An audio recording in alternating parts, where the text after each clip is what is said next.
Oh, All right, everyone. Welcome to the Grow to Be Free podcast. I'm so excited today to introduce to you Miss Elease Dillard. She's an award-winning entrepreneur, author, and speaker. She's the founder of the Student Navigator and host of the Break the Odds podcast. And so today we are talking a little bit about financial freedom, and I'm excited for her to share her story about how she was able to graduate from college debt-free and how she started her companies debt-free and all the amazing knowledge that she has just around finances and helping young people. So, Elease, to you.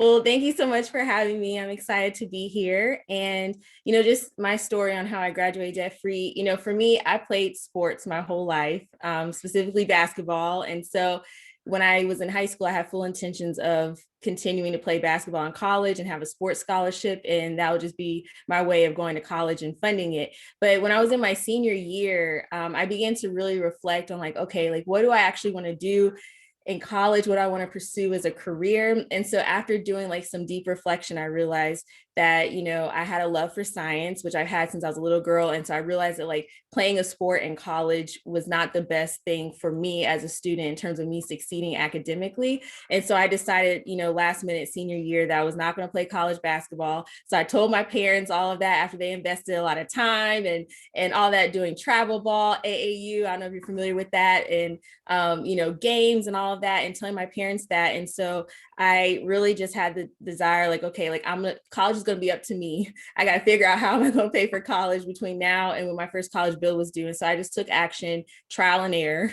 Didn't really know exactly what I was doing, but just took action the best that I could. And sure enough, before by the time my freshman year came, I had enough to fund my first semester debt free. Then I funded my second semester debt free, and then took action and funded my sophomore year debt free. And then just by this time, I found a groove and just duplicated what was working, and then funded my third and fourth year debt free and crossed the stage without ever having to take out a loan along the way. So that's my story in terms of funding college debt free. And so what inspired me to start my company, the Student Navigator, was, when I was in high school and going through this process, I didn't really have like a go-to resource to go to teach me how to fund college debt free. Like I'm sure you can relate, like we as students, we know like there's scholarships out there, we know we should be filling them out. For some people, parents might be telling them to do it and it feels like a chore, but we don't necessarily know exactly how to go about it necessarily. And so that was what I needed, and that wasn't there. And then sure enough, when I graduated, I had given a speech on my campus about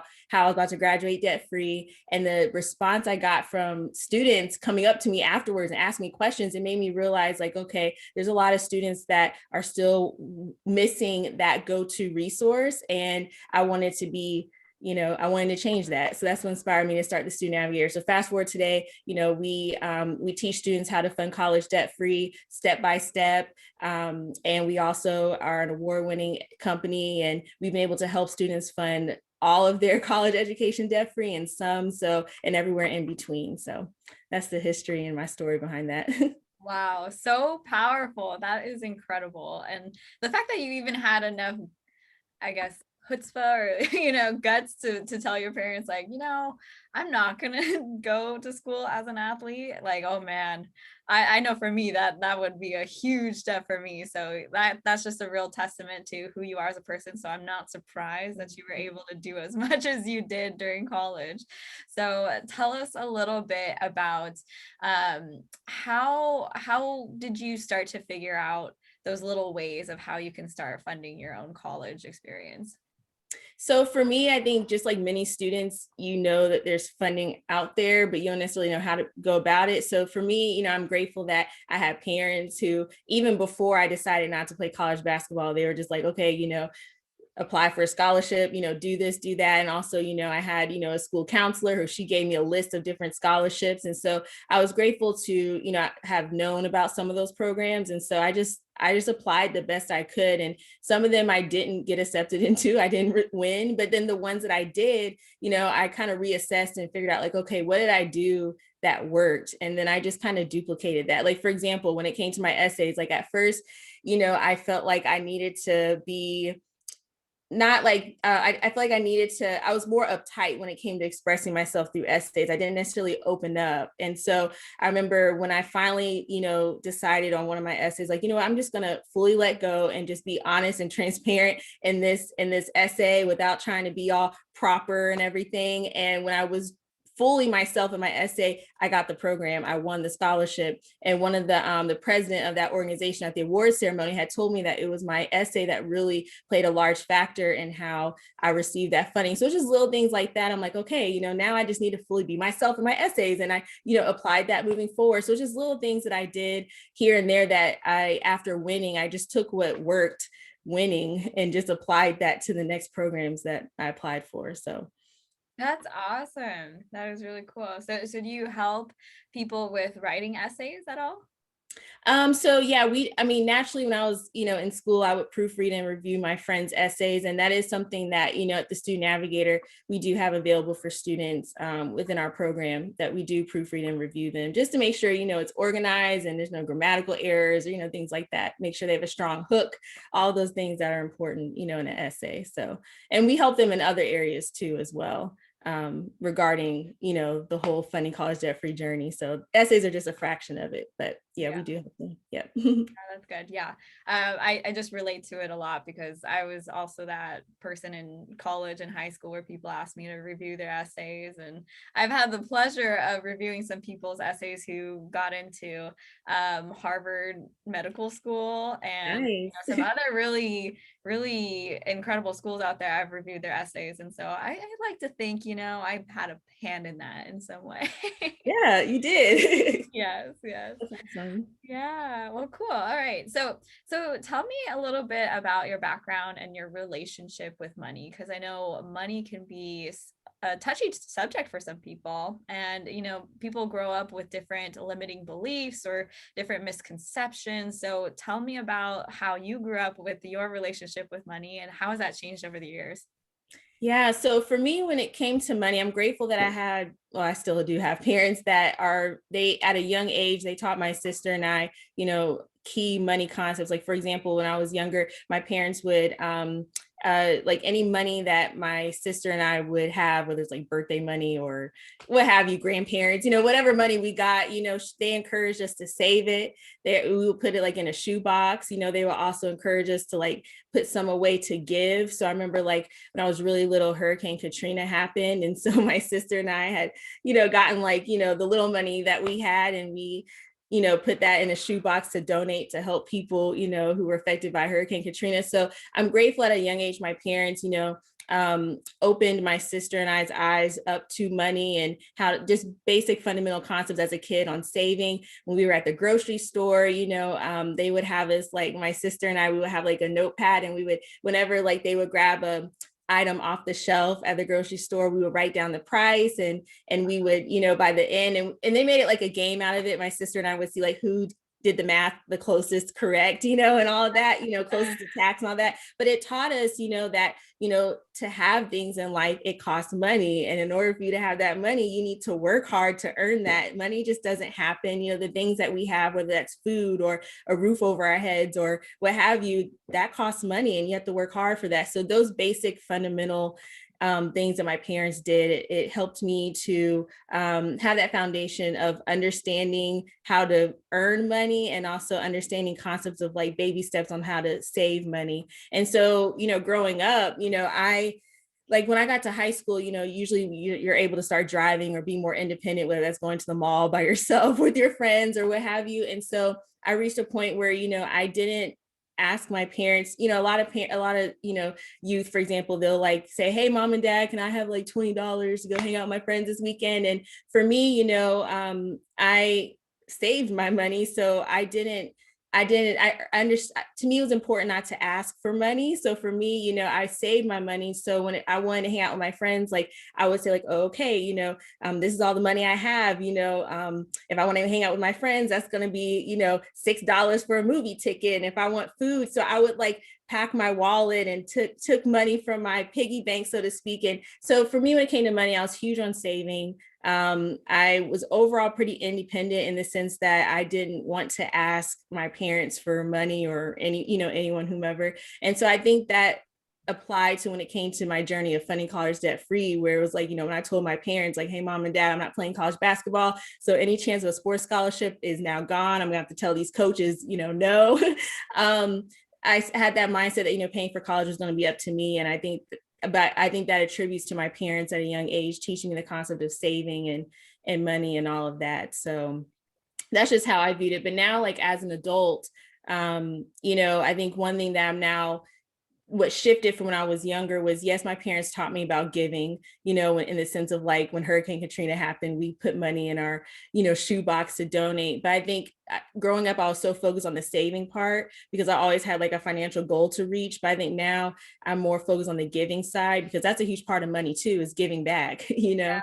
And so in terms to answer your question on how that's evolved over the years, I think now as an adult, I'm more focused on also the giving side of money as well, in addition to, the savings. So Nice. Yeah. Quick follow-up on that. What are some of your giving goals? Talk about giving goals. For me, I have some charities that are near and dear to me. And so my goal would be to be able to give more to those charities or different causes, or, if I see people who are in need, I want to be able to help them out, in that way. So I would just say, like, my giving goal is just being able to give more. And like, there's some people, like, I admire people who, they'll say, like, for example, like, I can pay for like someone's electric bill for like a whole year or something like that, being able to help someone. Or if someone has car problems, be able to say, what, like, I'll pay for a new transmission, so your car, just things like that. That's like goals to me, hearing people who are able to give in that way. So, that's, in terms of goals, that's definitely a goal of mine, at some point in my life, to reach that point, to be able to do that and help people. And also just to give back, whether it's, paying for a student to attend college, like giving them a full ride, being able to just write a check and say, hey, student, your education is covered on me. I'm going to give you this scholarship to go to school debt free, things like that. So that's on a big scale, but that's definitely a goal of mine. Yes, I love that. Oh my gosh, I have kind of like a similar dream as well, where I just want to be able to just be like, I got you. Like, I want to be able to, my family didn't grow, like, I didn't grow up with a lot of money either. And so my grandparents and my mom are still kind of struggling. So I just want to be able to give them like a really amazing, last portion, this is like the final quarter of their lives, or, final half. Like, I want to be able to just, take them on those trips and just be like, I got you. You don't have to worry about it. You don't have to worry about those bills. Just live worry free, because you deserve it. I mentioned to you how my parents have done a lot for me, and, paid for school, for a lot of my school. And so I really want to be able to pay them back in that way. And so that's awesome. That's Yeah. really cool. I'm glad that you brought up giving, because that is a huge part of money, and people don't really think about it, that the more money that you do have, the more people that you can help, and the more people that you can impact. Yeah. And the thing that I've learned when it comes to money, that as an adult, is that, at least, earning the people who have a lot of money, it's often because they helped people get that money. So, I think that's just a beautiful thing in terms of the cycle of money. It's like you give back to, like, you having, whether it's like you're a business owner or whatever skill or trade that you have, you're able, oftentimes, because we have that skill or trade, we're able to give back to the world in that. And then in turn, you're getting paid for helping others. So I just think it's just a beautiful relationship, especially in business, where it's like, I'm able to help you with my services and help you reach the next level. And then naturally, they pay you for those services, but you can't success in life is through helping other people. I don't know if I'm making sense, but that's just one thing that I've learned, is that, at least studying, like you say, personal growth and development, like this podcast is about, just studying different successful people. I learned that, like, they got to where they got because they helped people. And I read a book, it's called The Go-Giver. I don't know if you've heard of that book, but like one of the, oh really? Yeah. Yeah, I have like both books, Go-Givers and Go-Givers Sell More, I think it is. But one of the tips or principles that they have in there is that, like, the proportionate of the amount of income that you have is proportionate to the amount of people that you help. I think it's a law of compensation, I think is what it says in there. And so that really, opened my eyes. And that's why they explain, like, if you, for example, are not making that much money, look at how many people you're helping in what you do. So for example, if you're only helping, like 30 or 40 people versus taking your gifts and talents to a level where you could help 300 or 400 people, the amount of money that you have is proportionate to the amount of people that you help. So it was something like that. I'm totally paraphrasing, but I know you've read the book, so you can kind of chime in on that. But I Yeah. just think, giving in business and in life, it's just a beautiful cycle, all Yeah. with giving in the center of it. Yes. Oh my gosh. I'm so glad that you brought up the Go-Giver, because that specific chapter is so key. And I feel like it is one of the biggest misconceptions that people might think, when you think about money and, success. A lot of people, especially if you don't come from a wealthy background, might think like, wow, like if you're pursuing money or if you're pursuing success, that means you're selfish, or that Right. means that you don't care about other people, or you're greedy or something along those lines. And so I'm sure you've come across those kind of people in your life, right? Yeah, like before I started my business, this is like back in college. I was telling some of my friends like, hey, I think I might want to start a business. Like I took like a business class or what have you. And I remember one of my friends, he was like, no, business is for people who are greedy and they don't want to help people. Like, don't like he had that mindset when it came to business that it was greed focused. But for me, just growing up, I've been exposed to business owners who gave back. Like for example, my grandfather, he was one of the first African American pharmacists in Detroit, and just seeing him own his pharmacy and employ youth and young people in the community, and using his business to give back to the community, and just being exposed to other business owners, how they've used their platform of business to give back and to help people. So I'm grateful that I've been exposed to business owners who have that heart and that mindset that, like one of the biggest piece of advice I received was like, be focused on serving others and then the money will come. And I think that's, but I have to answer your question. Yeah, I've been across people who think business is just greed. And unfortunately, there's some bad apples out there. But for the most part, it's just about helping others and solving a problem that you want to solve with your business and your idea. Yeah, absolutely. Yeah. That I asked that question because I was curious if you ever help people with that mindset in the work that you do with the student navigator. What do you mean in terms of giving back or business, or what do you mean? Like helping them understand like the misconceptions of money, like your friend, he had an understanding of business as being very greedy and stuff, but obviously if he was in school he probably needed money to get through school, right? So potentially he could have been like the person that you could be helping with your business. So I'm curious if you ever try to help people through those mindsets, and what you might tell that person who is stuck in that mindset.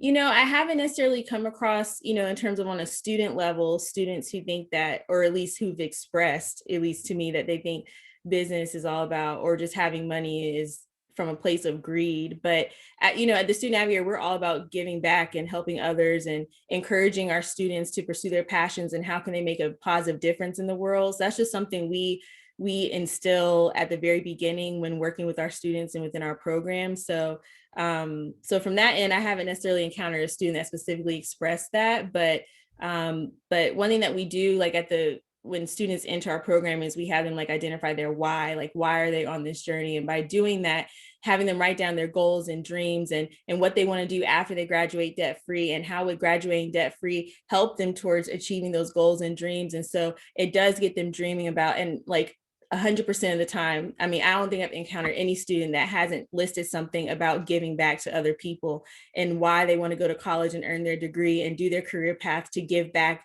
doing X, Y, and Z. And so that's it. To answer your question, at the Student Navigator, we kind of at the beginning stages, at the very beginning, working with students, we instill that mindset from the beginning that, one, identifying your dreams and your passions, but tying that into how you can give back doing that, and serving others. And especially the concept of funding college debt free, we explain that like, hey, for example, like I think let's just say student loan payments were like $300 a month, like just pretending there's no interest involved in your payments.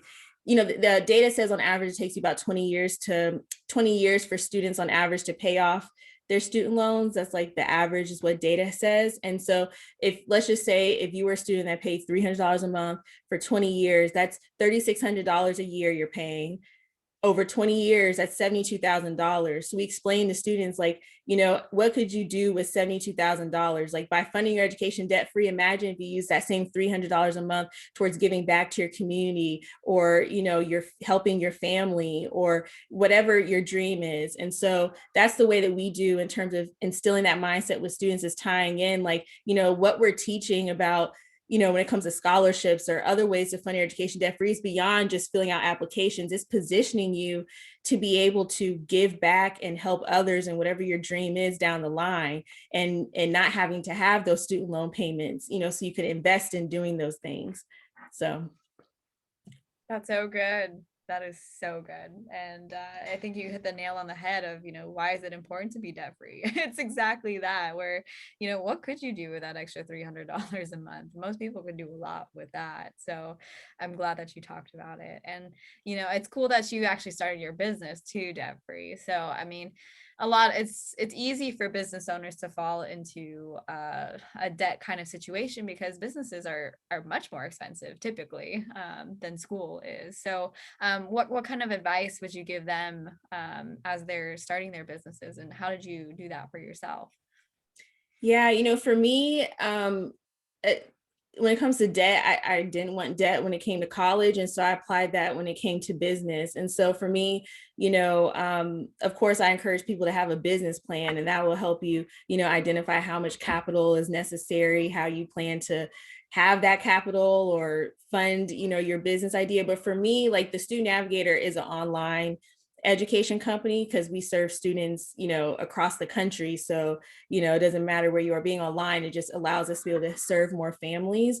So in that case, it does cut costs compared to having like a brick and mortar, for example, and all of that. But for me, I saved my money, and I figured out how much it was going to cost. And I worked part-time jobs. Like, I'm very transparent when it comes to my entrepreneurship journey, where there were seasons where I was working like 2 jobs, and I just didn't want to have the debt. So I would work, to earn the money on top of saving, to earn the amount to start the Student Navigator and to get it up and running and all of that. So that's in turn how I initially started. And, for me, I watched Shark Tank, and I remember there was this one guy who was on there, and he had all this money, like millions of dollars, that he was like able to, not millions, hundreds of thousands of dollars, to invest in his company. And so I remember when the sharks asked him, like, how much have you invested in your company so far? And he was like $100,000 or what have you. And one thing that one of the sharks said that resonated with me was, he was like, sometimes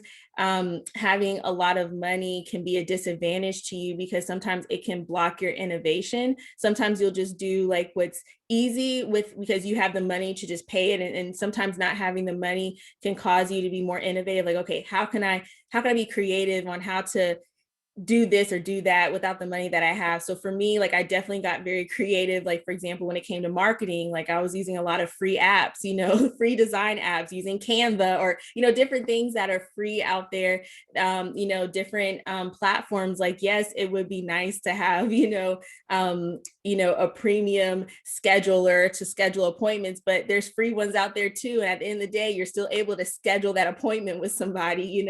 I might not be able to have my logo on there, or it might have the company's name at the bottom, but it still gets the job done. And so for me, that helped me initially. It definitely humble beginnings for sure, but there's a lot of free resources out there and free tools out there. And I think that's one thing that a lot of people don't realize, that when it comes to even just websites, there's affordable ways to have a premium looking website without having to pay thousands of dollars. So for me, I just got really creative in seeking out those different resources of, ways that I can still have great, marketing and great design and great website and great, appointment schedules or what have you, but being able to do it on a budget. So.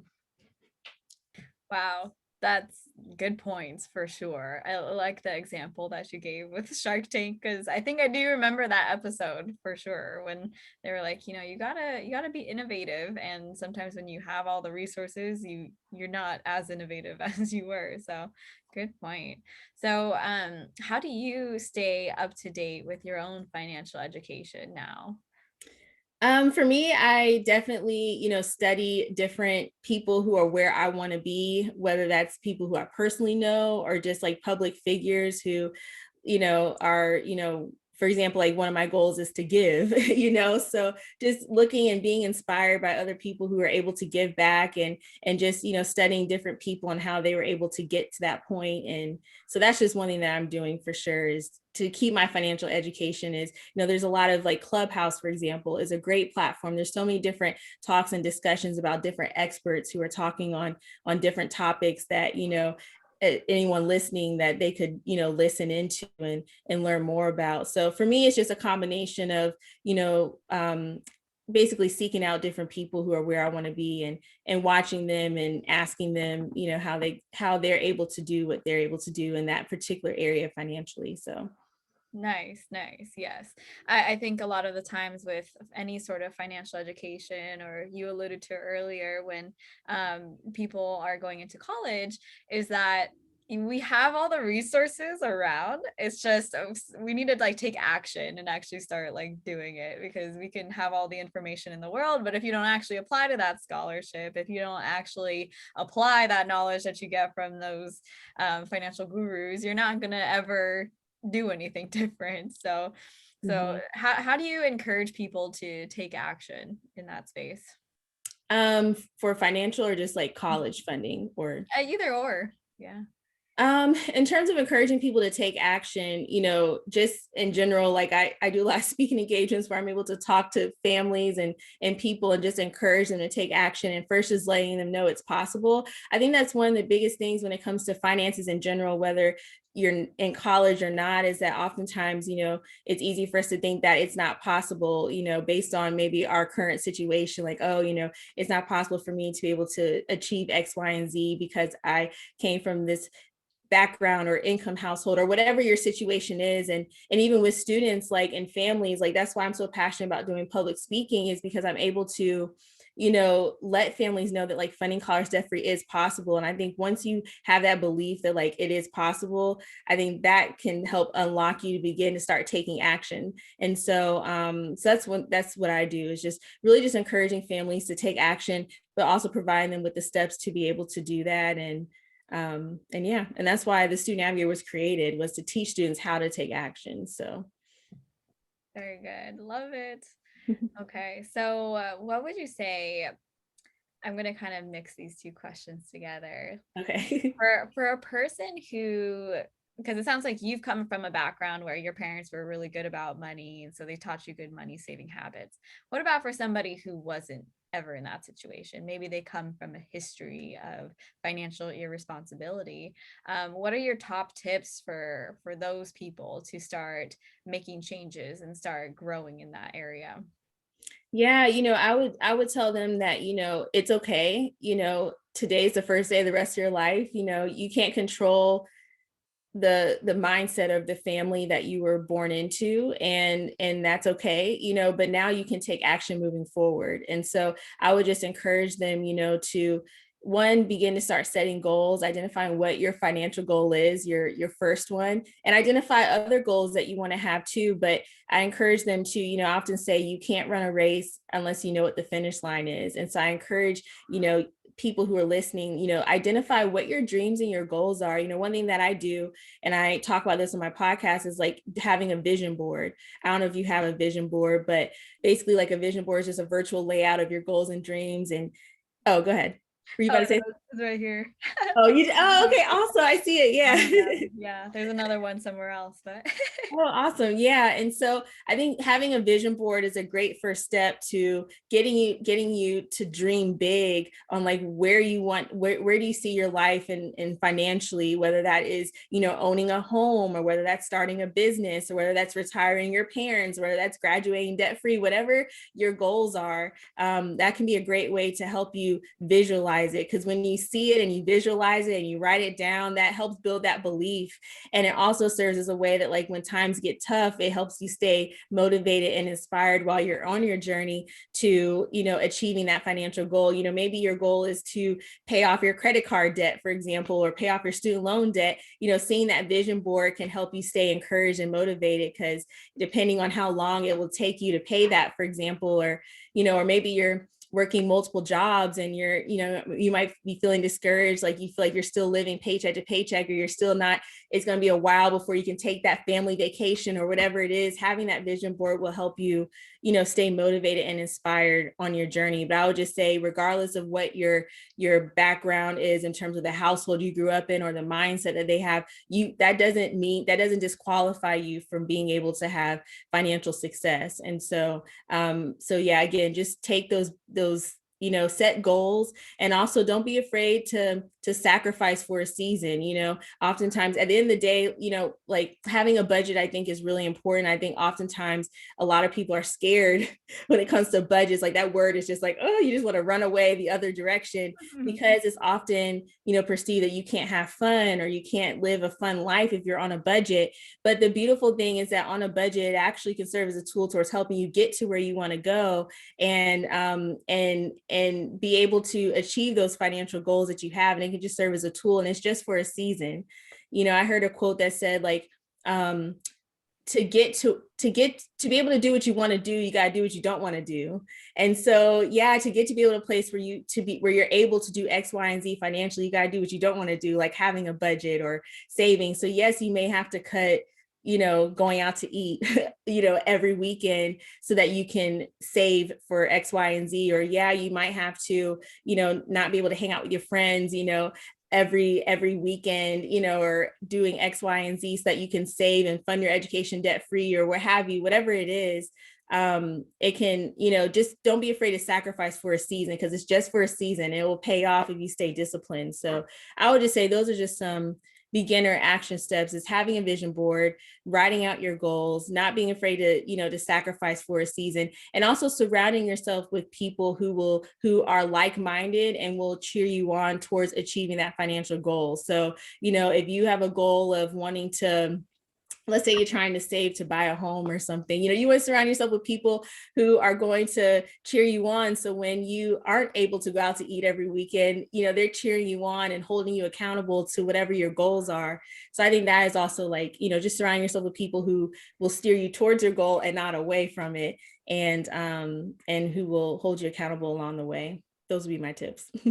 Amen. Oh my gosh, those were so good. Those are so good. And I just thought of something. I mean, they all go hand in hand too, because when you have that vision board up, you remember, okay, this is why I'm sacrificing this eating out, is because of this thing right here. And I still use cash envelopes, but I was like very diligent about it when I was really trying to get a hold of, my spending habits. And so cash envelopes, for those of you who don't know, is a system that you can use in order to make sure that you stay on budget. So you actually pay for your stuff like groceries, gas, with the cash. And so you can have a visual representation of how much money you have left for that month in that particular category. And you could even put your vision on the envelope, is what I just thought of right now. I like that. Yeah. So when you look at it and you might feel sad, like, oh, I only got $10, look on the back of it, and it's like your dream car, your dream vacation. Be like, okay, that's why I'm doing it. So something that I thought of right now. I love that. That's a good idea. Yeah, just combine them all together. Combine all the tips that Elease said. Yeah, so that's awesome. Well, I think that pretty much wraps up all of the questions that I have for you. Is there anything that you would like to share top of mind for the listeners? I would just like to share that, whatever your goals are, whether it's to fund your education debt free, whatever it is, financially, just know that you got this. You have it within you. Just continue to surround yourself with people who are where you want to be and will get you to where you want to go, and you'll be set. But I just think, I just want to encourage people just to start. It's oftentimes scary to take that first step towards that goal, especially if you don't really know what to do or how to do that. But, I just encourage you to start, and you've got this, and you can do it, and it will pay off. At the end of the day, you're going to have to pay it either way, either pay off, the debt or whatever you want to do, or either pay for the saving. But either way, like, you're gonna have to pay either way. So, the choice is yours on what end you want to do it. But I just encourage you you've got this, and you can do it. So, Yes, good. Oh my gosh, I love that. That was a great closing remark. So where can the listeners find you? If they want to reach out to you, where would you send them? Yes. So at the Student Navigator, we are on Facebook and Instagram, and LinkedIn at the Student Navigator. I'm also on Facebook, Instagram, LinkedIn at I am Elease Dillard, as well as I'm on Clubhouse. So if anybody's on Clubhouse, I'm on there. I do different speaking events. We actually have a club called the Student Navigator. So for anybody who's looking to, have, whether it's financial literacy or what have you, they can connect on there. We also do financial literacy workshops. This month is actually Financial Literacy Month. And so we actually have some events planned towards financial literacy, and this won't be the last. So this is just a great, resource for parents and students as well to learn from different on different topics regarding financial literacy. So yeah, and our website is thestudentnavigator.com. So. Amazing. Awesome. Cool. So I am a person of faith. So if you would allow me, I would love to pray for you. Oh, thank you. Yeah.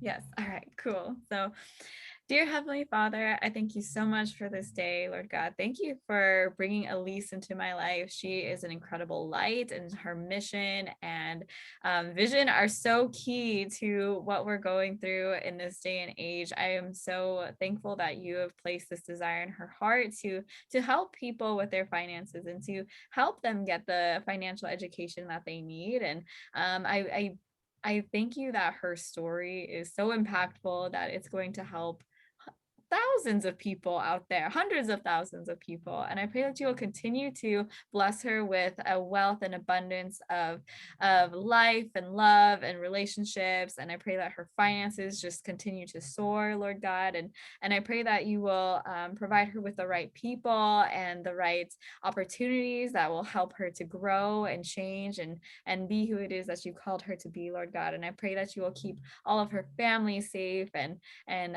all of her friends, that they will see what she's doing and just want to get on board and help her out in any way that they can. And I pray this in Jesus' name. Amen. Amen. Thank you. I love that. I'm a woman of faith too. And so I love that.